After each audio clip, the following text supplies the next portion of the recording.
যশোরের কেশবপুর উপজেলার গৌরীখোনা ইউনিয়নের ভেরচি ঘোষপাড়া গ্রামে অভিযান চালিয়ে ভেজাল দুধ তৈরির সঙ্গে জড়িত একটি চক্রের 2 সদস্যকে আটক করে জরিমানা করেছে র্যাব ও ভোক্তা অধিকার সংরক্ষণ অধিদপ্তর।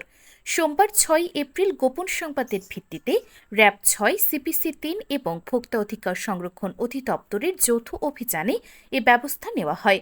অভিযানের নেতৃত্ব দেন camp commander major ATM Fazle Rabbi Prince এবং ভ্রাম্যমাণ আদালত পরিচালনা করেন যশোর ভোক্তা অধিকারের সহকারী পরিচালক মোহাম্মদ সেলিমুজ্জামান।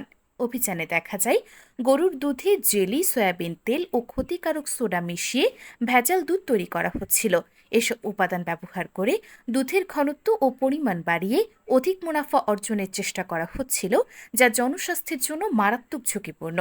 ভোক্তা অধিকার সংরক্ষণ আইন 2009 অনুযায়ী ভ্রাম্যমাণ আদালত অনিমেষ ঘোষকে দুধে পানি মেশানোর দায়ে 5,000 টাকা এবং অপু ঘোষকে জেলি ও তেল মিশিয়ে ভেজাল দুধ তৈরির অপরাধে 2 লাখ টাকা জরিমানা করেন।